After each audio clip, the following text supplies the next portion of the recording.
Hello and welcome to State of the Economy. Today we have with us Mr. Yashwant Sinha, former Finance Minister and Member of Parliament, with whom we will discuss the real impact of welfare economics, social welfarism in our polity, especially in the context of the recent assembly election and the results that they have thrown. Welcome to our show, Mr. Yashwant Sinha. I will start with an opening question as to whether welfare economics, social welfarism, which is seen to produce a lot of positive impact, political impact among the people, how does it play out in the context of the experience in the recent state elections? Because in some states like Rajasthan, doesn't seem to have worked. In fact, appears to have backfired, but seems to have worked well in Madhya Pradesh. Seems to have worked reasonably well in Chhattisgarh. How do you look at welfarism in election outcomes? I would like to say that, we can't take these elections either as rejecting welfarism or supporting welfarism. The most important thing when you unleash welfare schemes is the intention with which you do it and the timing of it. The timing is important. Yes. If you, people are very wise. If you come out with a scheme at the last moment, just few months before the election, and say, I'll give you free medicines, then people are not going to be believed. You're talking about Rajasthan? I'm talking about Rajasthan. People will see through the game. They'll immediately know that all this is being done in order to garner their votes. You mentioned Madhya Pradesh and Chhattisgarh.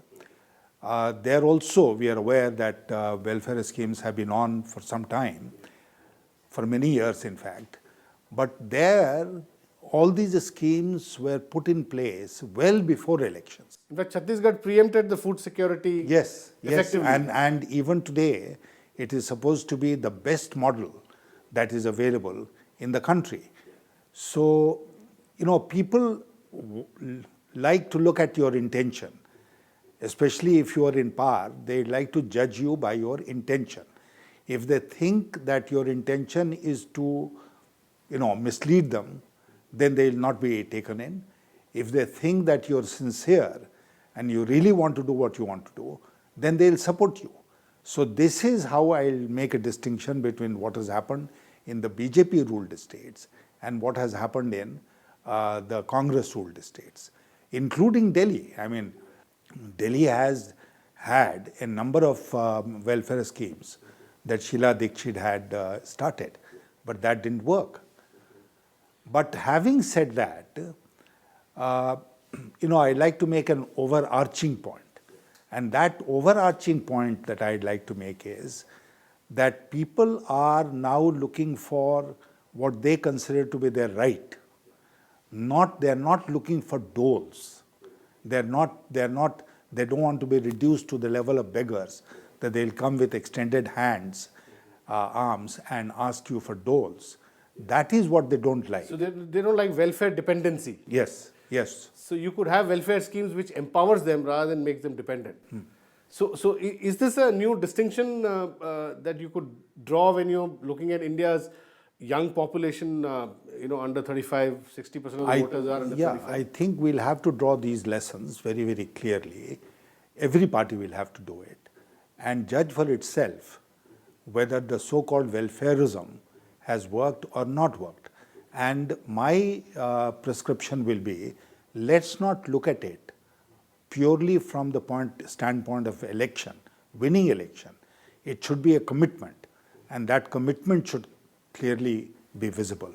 Okay, the commitment should be visible.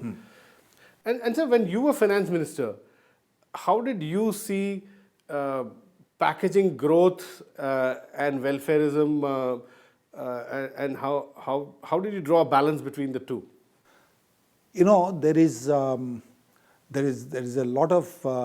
a lot of things that you can do which will have a direct impact on economic growth.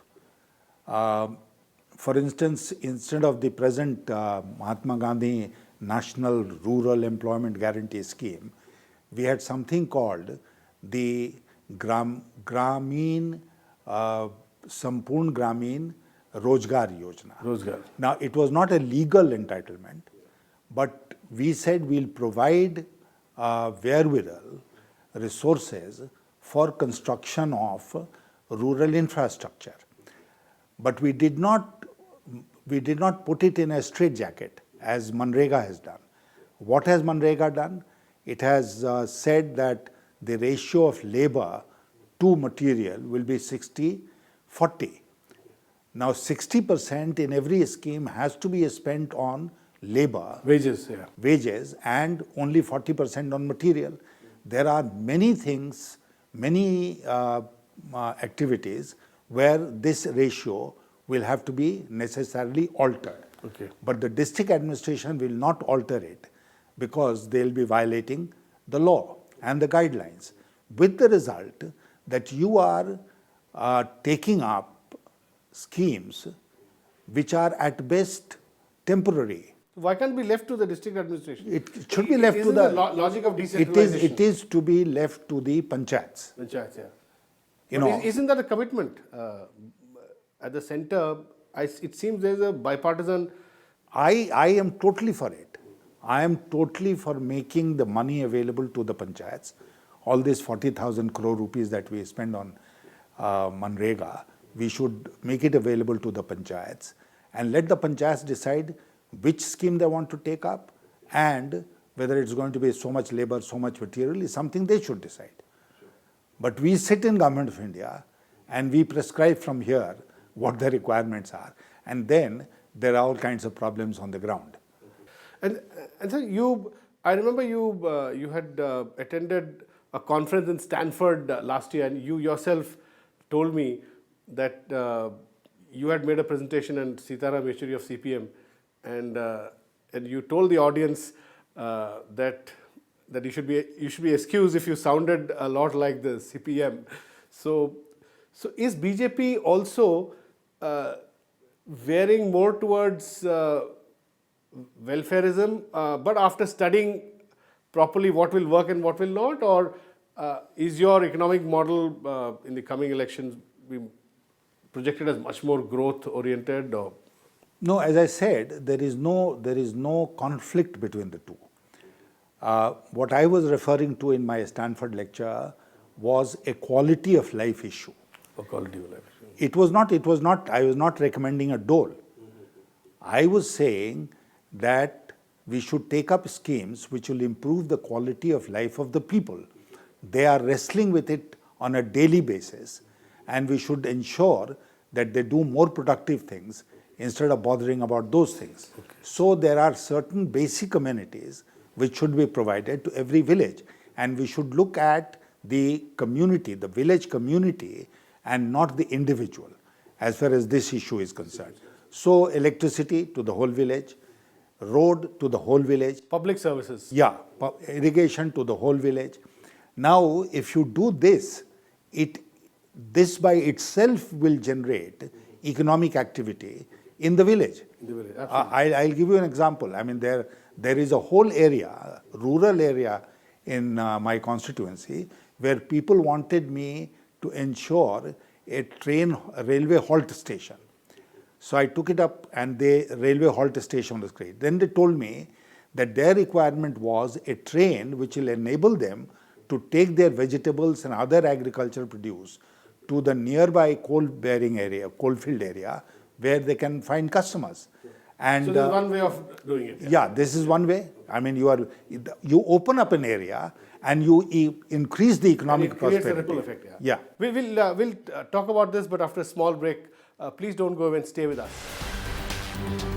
The Government of India, unfortunately, does not have any jurisdiction over the monitoring of these schemes.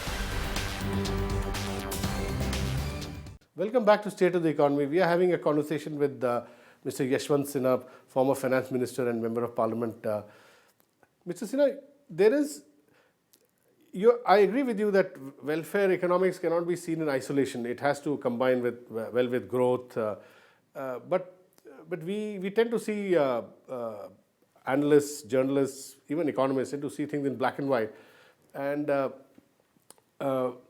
Congress is, for instance, being credited with what is called Sonia-nomics. So welfare schemes are being attributed largely to the Congress, which is not true, because Chhattisgarh, Madhya Pradesh, many of BJP states have also delivered similar schemes. Now, no, when you go to the people, like when you go to Jharkhand, your Hazaribagh, your constituency, how do you message welfareism and growth when you're talking to your people, especially the younger people? It's become very difficult now. It's become very, very difficult. Why has it become difficult? Because, we have created entitlements under the Government of India system. And it's difficult to withdraw them. We have created entitlements. Now, those entitlements are for people below the poverty line. So, what is happening is everyone is coming to me, especially in the rural areas, and saying, please include me in the BPL list. Okay. Why aren't you getting me and my family into the BPL list? Whether they deserve it or don't deserve it is another matter. There's a huge pressure from below. Yeah, it's a huge pressure. Everyone wants to become BPL, below poverty line, because that will, as I said, entitle them to a number of benefits, whether it's old age pension, widow pension, Indra Awas Yojana, free or subsidized food, scholarships, everything. So they are seeing this happen to the neighbor, and they want to emulate the neighbor. Now, this is a race to the bottom. It's not a race to the top. This is something which has to be prevented. So how do you explain to them? Yeah. No, I explain to them by saying that first of all, we don't have a definition of poverty in this country. Yeah, sure. So we'll have to wait. There are learned people who are discussing this, and they'll come out with something. Now the term of this government is ending, and we don't have the proper definition of poverty. Sir, what do they say when you talk about the World Bank definition or the Tendulkar line, 32 They rupees? don't understand. They don't if you tell understand. them 32 rupees or And 28 rupees I am sorry to say per person that per I see very well-to-do people, with gold ornaments, coming and demanding that they should be included in the BPL list. On the other hand, there are real, poor, helpless, indigent people who do not enjoy any benefits because they don't have any clout and nobody will bother about them. That is why I am saying, again, that most of these functions should devolve to the panchayats. through the panchayats. Yes. Yeah. Sir, I want to ask you, currently, if I'm not mistaken, there are a number of centrally sponsored schemes delivered from the center, whether it's in Narega, health, rural health mission, and a slew of them. And I'm told that they are not being delivered through the state administration. The state administration is getting bypassed, and there is a bureaucracy which handles these funds, and they've opened some sort of special purpose vehicles through which they're trying to deliver these all these schemes running into over 100,000 crores, I'm told. Are you aware of this mechanism? No, as a Lok Sabha member, I am the chairman of the state vigilance, not the state, the district vigilance committees. And we are now increasingly concerned with, entitled to, reviewing all these schemes which are being implemented through the district level development agency. Yeah. They're like some trusts or some SPVs they are called, right? Every district has this DRDA, it's called. And it's a separate setup headed by the Deputy Development Commissioner in Jharkhand. There will be similarly placed in other officials. states also, yeah. Other districts. And with the advent of Panchayati Raj, the district magistrate has been excluded from this. So you have the Deputy Development Commissioner, the DDC, who interacts with the elected representatives, and they are responsible. Who kind of acts as a secretary to the panchayat institution, Yes, right? yes. Yeah. And sir, is that working? Is it working? it's not working. At least in my state, it's not working for simple reason that, we've had panchayat elections only about a year and a half ago, so it's still settling down. But I wouldn't know what is happening elsewhere in the country where the panchayati system has been in operation for quite some time. But there is still too much bureaucracy, and the panchayats have not been given enough authority to be able to implement all these schemes. So this is where the dichotomy is. Okay. And sir, you said that in your constituency, and similarly, it must be true for other constituencies also, there's a lot of pressure from people from below wanting to be enlisted under the BPL, on the BPL list. Now, is the panchayat getting that pressure, or is it coming to a member of parliament or to the member of legislative assembly, or who? I'll explain this.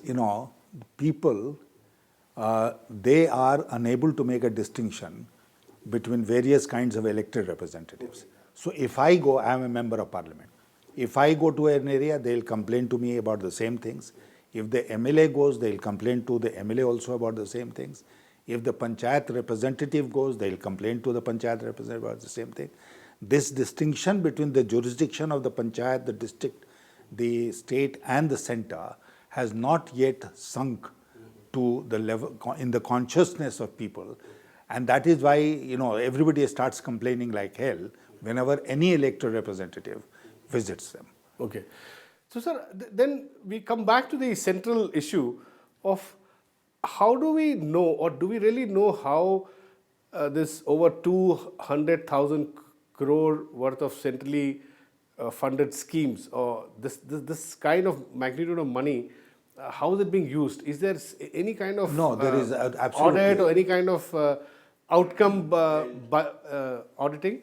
I'll explain the system to you. What happens is the Planning Commission allocates the funds to the states or to the district authorities, and then they wait for utilization certificate. The concerned line ministry will wait for the utilization certificate from the state government to release further funds. Okay? This is the only system. As far as the audit is concerned, the audit is being done at the state level, and the state assembly, therefore, is supposed to have a public accounts committee which is supposed to look at these audit reports. The government of India, unfortunately, does not have any jurisdiction over the monitoring of these schemes except to look for utilization certificates or send monitors once in a... And a lot of this money doesn't get spent. No, it doesn't get spent. There's an expenditure, there's no infrastructure or the wherewithal to spend. So they all come back to this. I'll give you a very interesting example. Bihar has been in the forefront of demanding a special category status. Sure, they've announced Jharkhand has also asked for the same. There are many other states. All that you have to do is to look at the expenditure of planned funds by them year after year. And you will find that there have been very large surrenders. Very large surrenders. I mean, in 5 years, I know about my state. In 5 years, we surrendered 7,000 crore rupees. My God, it's huge. That's a huge sum. Yeah. And now, if you're not able to spend, then what will a special status do to you? Make more money available? So this is a very critical issue, and we'll come back to this after a small break. Please don't go away. Stay with us. There's so much flab in our plan spending, in our welfare spending. Don't dole out the scholarships to poor students, scheduled caste, scheduled tribes. Welcome back to State of the Economy. We are having a very interesting conversation with former Finance Minister, Mr. Yashwant Sinha, on how social welfare funding, massive amount of money allocated for social welfare is being spent or not being spent in India. So you said year after year, you said these allocated plan funds are getting returned. You said 7,000 crore. Now, why would sum like 7,000 crore, which is so badly needed for Jharkhand and Bihar, where there's such high level of poverty, why would it be returned? I mean, what is the logic? Because of two reasons. One is we have not developed the capacity to spend. The second is... Sir, can you explain this? This capacity to spend is a very important, critical issue. What do you mean when you say we don't have capacity to spend? You must have the infrastructure, You must have the officials in place. I'll give you an example. Let's take any developmental scheme which involves construction. If there is no junior engineer, which is the starting point of the engineering department, in a development block, there is no assistant engineer, then what happens? You execute the schemes, then you wait for months and months for somebody to come and measure, then you take the measurement book to somewhere, some official who will then look at it and approve it, and then you will get the payment. Now these delays, because of paucity of staff, are so enormous that money doesn't get spent. This is what I meant by the capacity to spend. Then there are procedural issues, where you really have to cut the Gordian knot, because we are living with procedures which are, I don't know how many decades old, and they are not worth their while today. That is creating a lot of problems. How do you remove these cobwebs in the system? You have so many levels. Cut the levels, have level jumping, the undersecretary submitting files directly to secretary, the deputy secretaries, like that. Now, somebody will have to study these cobwebs. Somebody will have to then rewrite the rules, without reducing accountability or responsibility, and put in place a modern system of administration. We are still very archaic. We are still carrying on with what the British gave us 7 years after independence. It's scandalous. Yeah, and so I remember, people often quote Rajiv Gandhi as saying that if 1 rupee started from the center, what reaches down below is barely, 19 paisa or something. But here is a situation from what you're saying, is that if 1 rupee starts from the center, it doesn't get spent and it comes back to the center. 50 paisa must be coming back to the I'll center. give you, let's take the broader picture. In the last financial year, the finance minister, Mr. Chidambaram, reduced the plan allocation by 100,000 crore rupees. Yeah, sure. 1 lakh crore rupees. That's a huge reduction. If the plan was for 5 lakh crore rupees, it was whittled down to something like 4 lakh crore rupees. Now, are you or me any poorer for it? Has there been a revolution in this country? Has there been uproar demanding why it has been? Because there is so much useless expenditure that nobody has been left any wiser because of this reduction in plan, and perhaps the same thing is going to happen this year also. So there is so much flab in our plan spending, in our welfare spending.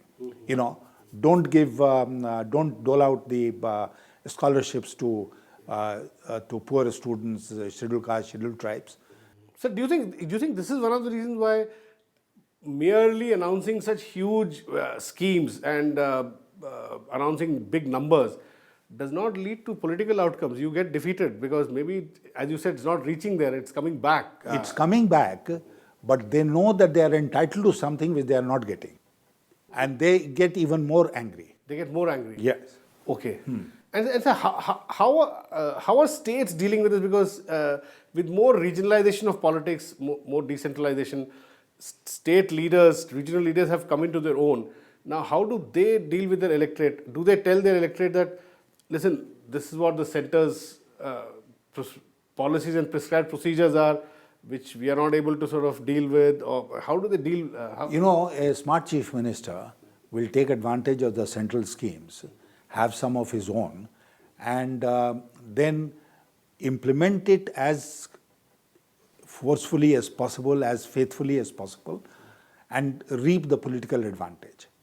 If the chief minister is not smart, then, as I said, the money will be returned. This is what is happening in Jharkhand and in many other parts of the country.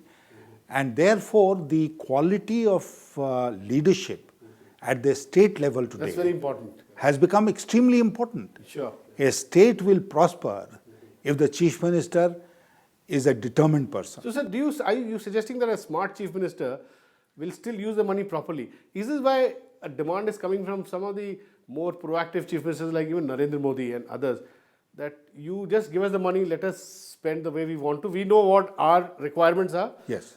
So would It you, can't you be would support that? Absolutely, it can't be one cap fit all. For a country like India, and that is why. Like for the Gujarat may not need Narega, Yes. right?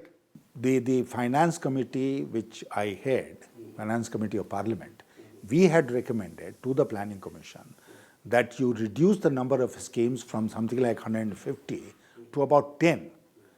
For God's sake, change the whole pattern, have only 10 flagship schemes to cater to the requirements of the people in terms of basic amenities, make it demand driven rather than entitlement driven, in the sense that I am as a state entitled to so much, you are entitled to what you really need and you can implement. And give 100% money. Don't make it 75-25, 80-20. Conditional that you bring in so much. Yeah. Make it 100% Government of India funding, and then go for 100% monitoring. Monitoring, yeah. This is the pattern that we adopted for the Pradhan Mantri Gram Sadak Yojana, which has been a very successful scheme. Which has worked, yeah. Yeah. Thanks a lot for talking to us, Mr. Yashwant Sinha. Thank That's you. all we have in this edition of State of the Economy. We'll be back with you next week. Thanks for watching.